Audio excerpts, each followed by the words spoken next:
Hey everybody, this is Cromar with TGN, and I'm here today to bring you some more Rift footage. And today we're looking at Codex. This is the Warfront that starts at 20 through 29. It continues on up to 50, the 50 bracket. And I'm going to show you here as a Saboteur rogue, a Sabo rogue. And basically it's based around standing in the back and throwing bombs at people. It's pretty simple. So we're going to show you. I'm going to show you here how to use a Sabo. You know what kind of damage they do, which is significant, and a lot of the different features of the class. Like here is somebody trying to grab the control point. No, not going to happen. And what I'm doing here is I'm actually blocking them from grabbing this control point by hitting just shrapnel charge, detonate, shrapnel charge, detonate. Because the way that Sabos work is they build up combo points with their charges, and then they detonate them. The charges do no damage until they're detonated, so it's kind of odd. You know, while you're stacking up charges, you're doing nothing, but then there's a huge burst. In this case, I'm only stacking one and exploding them in order to prevent them from capping, and this is going to work for quite a while. Now, this is a very tight game, very competitive game, and yeah, there we go. They finally got it. I actually went back and looked at this footage to figure out how the hell they managed to get that with me stopping them. But it looks like somebody actually blocked a shrapnel charge, which is funny because I didn't know they even could do that until I saw that footage. So that explains that. But anyway, now that you're thoroughly confused, let me just explain how this works. And there's a convenient shot of the map. The Codex is Arathi Basin from WoW. If you played, that's exactly the same as Arathi Basin. The only difference is that there's only 4 control points instead of 5. And one of the control points, which is called the Codex, you know, obviously, is the most important one. It actually grants more points than the others, slightly more, not twice as much more, but slightly more. I believe it's, if I'm not mistaken, I believe it's 3 per tick for everything else and 5 per tick for the Codex. But I could be wrong. And you also get points for killing people too. And the first team to get to 1,000 points wins. That's the objective. So if you look in there, the Guardian, which is blue, is at 154, and the Defiant, which is red, is 83. Excuse me. And right now, if you look at the other thing on the UI, you can see that the Defiant controls Codex. You can see that the Guardian controls Statue of Thontic and the Vault. And the last one is the Scope, is still controlled by Defiant, but we've capped it and it's turning over. So I'm presenting this largely unedited, but I am going to skip the resing because that's pretty boring. But anyway, now that we have three control points other than Codex, we're gaining, I think, 9 points per tick compared to 5. So this is an advantage for us. So if you control 3, you're going to win.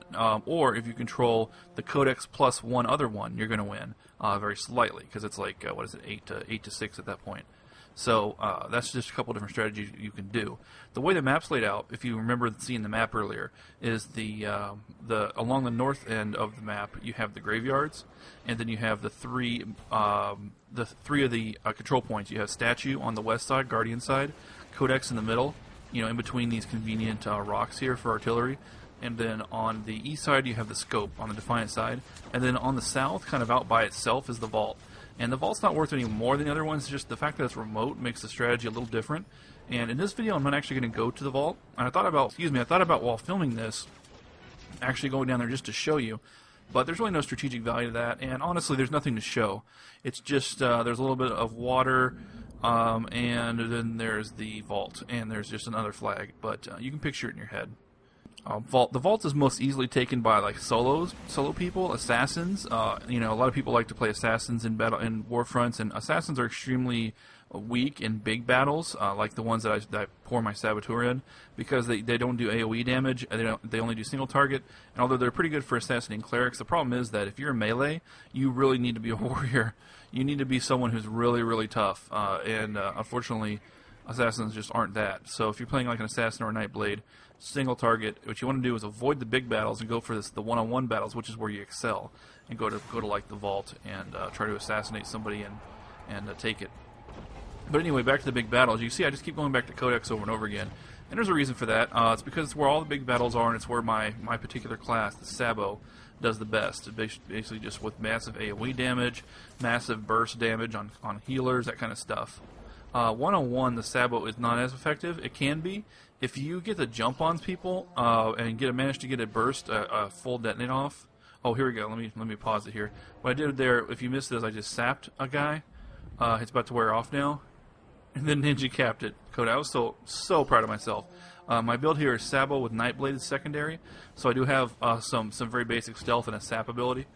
But of course, nobody backed that up, so I instantly died. But anyway, what I was saying about the Sabo one-on-one is that if you can manage to get some charges built up and get a Deado off right immediately at the start, then they're going to be hurting. At that point, you can try to kite them a bit while you get off your next charge, because it generally takes 2 full rounds of charges to kill somebody. After a much higher level, you get an ability that allows you to put 5 charges on instantly on a long cooldown. I don't have that yet, but I'm really looking forward to it. So I will get that as soon as I can and make a video about it. So here, some crafty person has killed our flag guard here, or not killed. Maybe they're just standing around doing nothing. So quickly blew him up, and I see somebody else is capping statue, so I'm not worried about it. We lost very little points from that short-term cap. It's not a problem. So let's come back here, see if I can do something crafty at Codex. Probably not. As they are all standing around like a bunch of little ants. And I'm just trying to decide, who do I want to kill? There, I was trying to sap him. Something didn't work or something. Anyway, there's another attack for the Nightblade, stealth attacks, which is a disorient for 2 seconds at a ranged. It's pretty awesome, and it works really well for Sab. You can just open with that, and then get a couple charges off before they're able to react.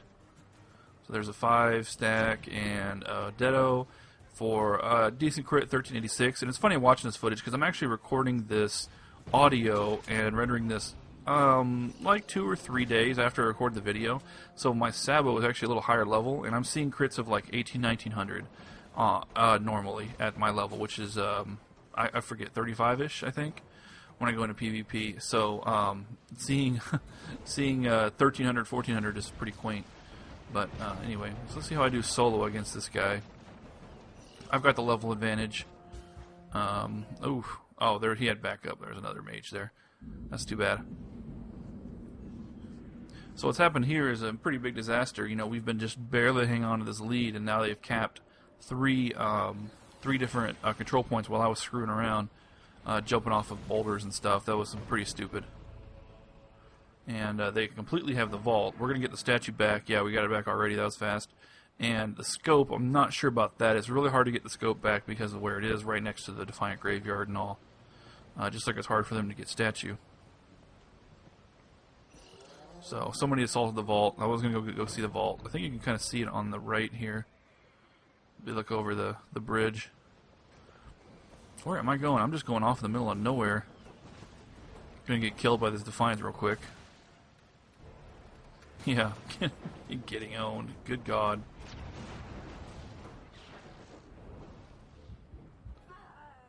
What a waste. Wow, that's a lucky respawn. Wasn't edited or anything. Just straight on 1 second. Alright, so let's do something a little more useful, a little less stupid here with this next res.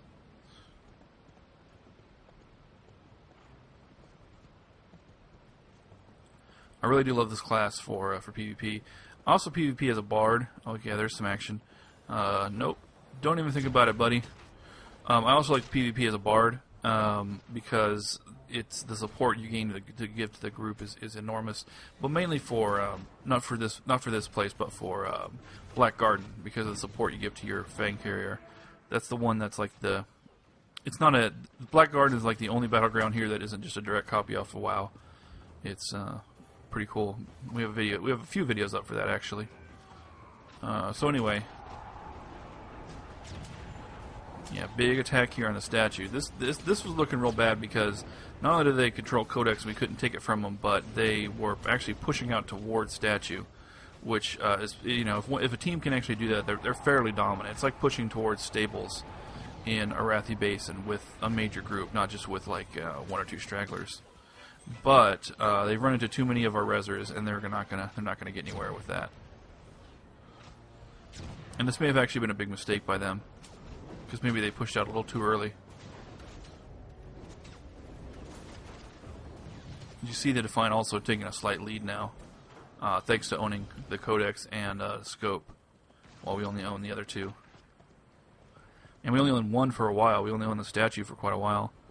But yeah, back at the Codex, there's only a couple people. See if I can't sap somebody. There we go. Ah, dang it. My ninja attempt was broken up. Oops. I hate it when I tab onto a pet. It's so annoying. There we go. Yeah, so we just dominated this battle. I think what happened here is the Defiant, like, 3/4 of their Codex group attacked Statue and left not enough people behind to guard Codex, and we were able to snag it this late in the game, which is a huge, huge get this late in the game. Meanwhile, Defiant took Vault, but that's I'll make that trade any day. That's a perfectly good trade for me, as long as we can keep Statue. See ya. Yeah, no problem. So yeah, this is a very tight game. I'm not sure why I just opened my weaponsmithing there. So they've got, as you can see, the strategy with your range is to stand on this rock. You saw me do it quite a bit earlier, but if you can actually get up on the enemy's rock, then they're just standing there not knowing what to do. Of course, it's best to do that if you're like a warrior or a champion or something, not a fragile Sabo like me, who's just going to get freaking owned as soon as I come up here. So that was a mistake. So, 1 res later, and we control Codex and Statue, and that's going to give us a slight lead in points gained. So you see we're still behind by about 20. So after a few ticks, we're going to pass them. We're going to pass them up 2 per tick. So what is that? 10 ticks? Yeah, that's close. That's super close. So here's somebody trying to even a score here. Sorry. Oh, we got an assault on the vault. Thank you, God. Somebody took care of that. I took care of this guy. Oh, annoying paladins with their stupid instant heal. Paladins have a 10-minute cooldown heal that they instantly heal themselves to full. And this guy decided to be a dick and use it right now, even when it's totally pointless. Totally pointless. Of course, it's something you use in a group, you know, in a big group battle, when you're the focus of the DPS. But no, not solo when it's completely pointless. What a dumbass.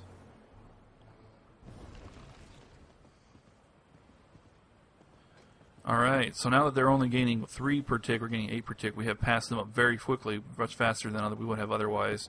And now we've broken 900, and there's only 1 minute left. You notice the timer, basically, if the timer runs out, then whoever has the highest score wins. And the timer's pretty brutal. I mean, I have had games end with the timer running out before, which is kind of interesting. But so here we go again. This is the same old game. Shrapnel, Deado, Shrapnel, Deado, Shrapnel, Deado.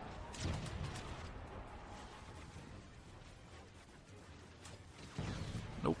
It doesn't matter at this point. We're ahead by enough that even if we lost the Codex, we'd be fine. We'd be fine. But I still like to pretend that I'm doing some, hero work here by preventing them from capping. But in reality, it's just making the game end faster. Almost there. 2 more. 1 more. There we go. Yay! 1,899. Very tight game. Very good effort by the Defiant. I think it all came down to that one maneuver where they attacked us at Statue. They all died and gave us enough time to take Codex back. I think that was the whole game right there. And very, very tough. But anyway, so that's all from me today for Codex and the Sabo Rogue. I hope you enjoyed it. Hope you learned a little bit about how Codex works.